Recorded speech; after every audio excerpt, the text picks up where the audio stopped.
반갑습니다. 말씀으로 하루를 여는 주님의 백성들을 예수님의 이름으로 축복합니다. 2023년 7월 12일 수요일 오늘 주신 말씀은 예레미야 3장 19절부터 4장 4절까지입니다. 내가 말하기를 내가 어떻게 하든지 너를 자녀들 중에 두며 허다한 나라를 들 중에 아름다운 기업인 이 귀한 땅을 내게 주리라 하였고, 내가 다시 말하기를 너희가 나를 나의 아버지라 하고 나를 떠나지 말 것이니라 하였노라. 그런데 이스라엘 족속아, 마치 아내가 그 남편을 속이고 떠나감 같이 너희가 확실히 나를 속였느니라. 여호와의 말씀이니라. 소리가 헐벗은 산 위에서 들리니 곧 이스라엘 자손의 애곡하며 간구하는 것이라. 그들이 그들의 길을 굽게 하며 자기 하나님 여호와를 잊어버렸음이로다. 배역한 자식들아, 돌아오라. 내가 너희의 배역함을 고치리라 하시니라. 보소서, 우리가 주께 왔사오니 주는 우리 하나님 여호와이심이니이다. 작은 산들과 큰 산 위에서 떠드는 것은 참으로 헛된 일이라. 이스라엘의 구원은 진실로 우리 하나님 여호와께 있나이다.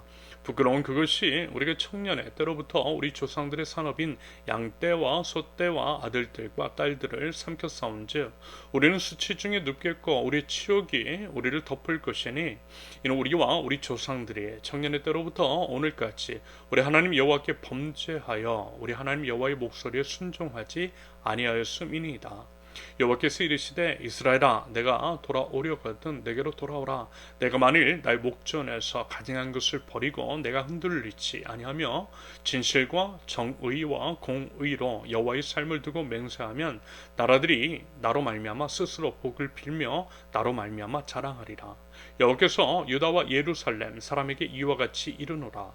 너희 묵은 땅을 갈고 가시덤불에 파종하지 말라.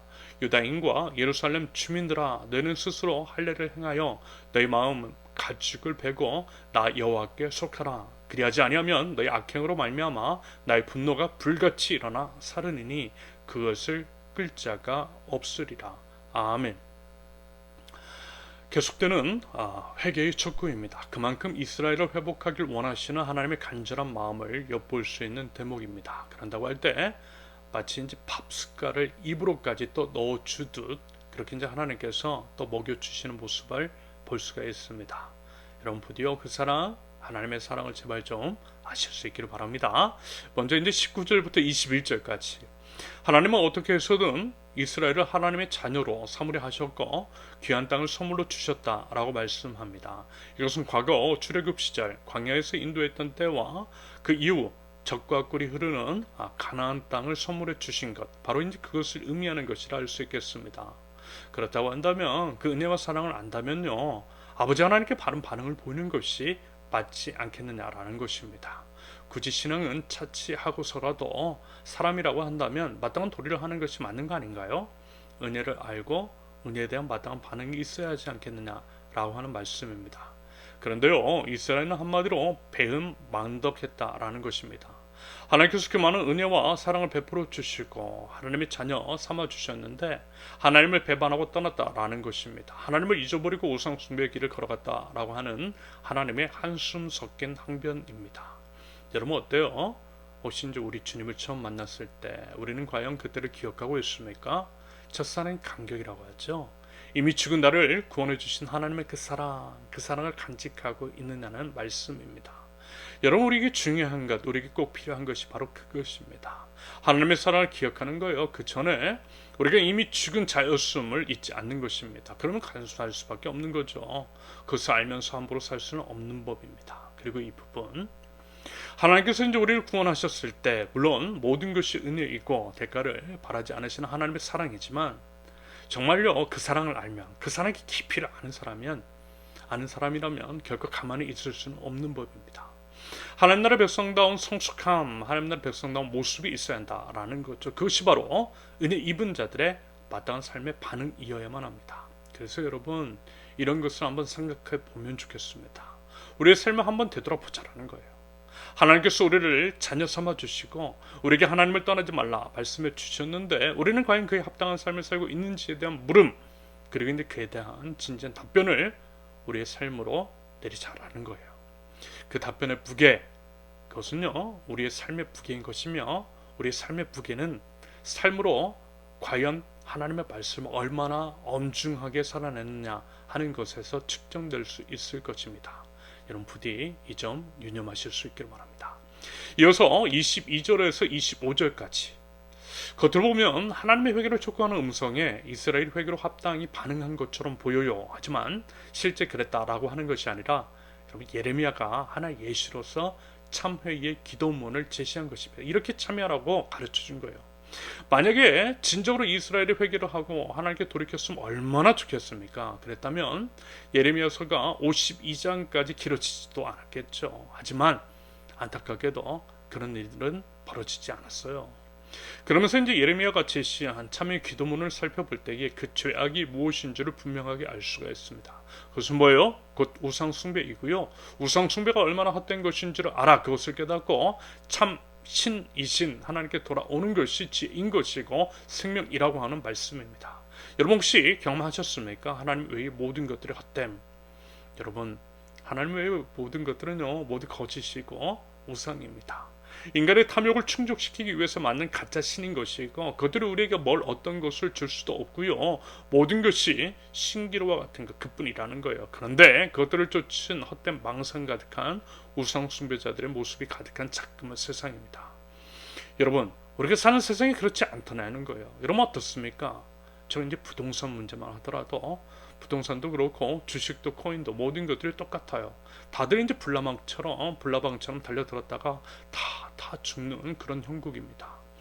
제가 이제 작년에 귀국을 해서 보니까요. 저는 감히 엄두도 대지 못할 만큼의 집값이었습니다.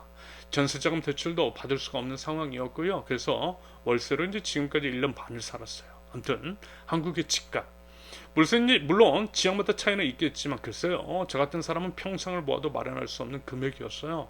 그러면서 의문이 드는 겁니다. 첫째는 한국 사람들은 다들 어떻게 그렇게 돈이 많은 것인지에 대한 것이었고요.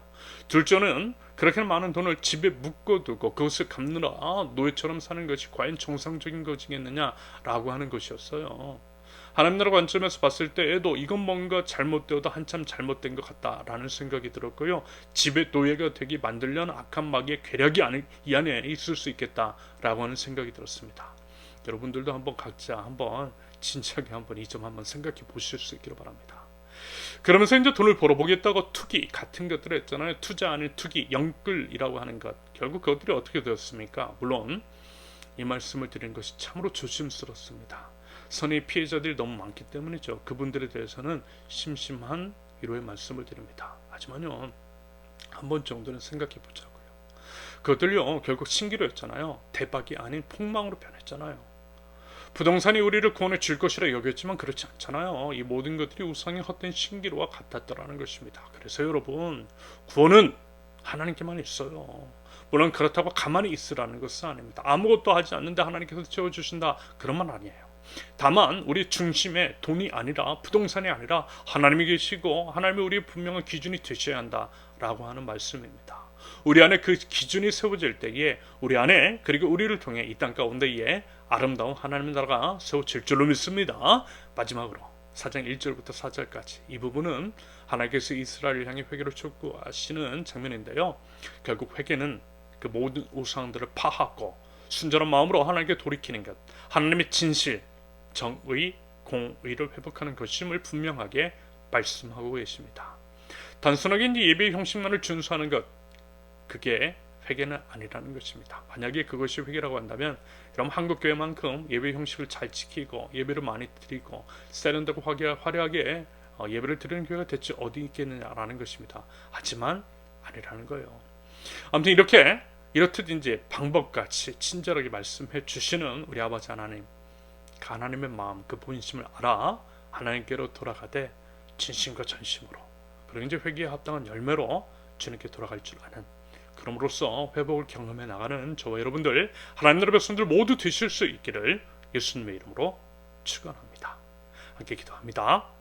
하나님과의 첫사랑의 순수함을 기억합니다. 구원해주신 하나님의 은혜의 그 사랑을 간직하며 그 사랑과 은혜에 합당한 반응을 보일 줄 아는 하나님 나라 백성들, 주님의 신실한 백성들 되게 하옵소서. 하나님께서 원하시는 회개에 합당한 열매를 맺기를 원합니다. 진실, 정의, 공의를 실천하는 삶, 하나님께서 받으실 만한 합당한 삶의 열매를 맺는 하나님의 백성 저희 될 수 있도록 우리 하나님 인도하여 주시옵소서.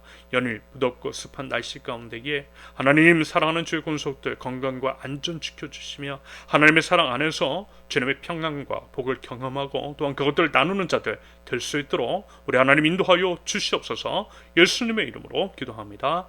아멘. 하나님께서 오늘 주신 말씀과 각자의 기도 제목을 놓고요, 우리 잠시 기도하겠습니다.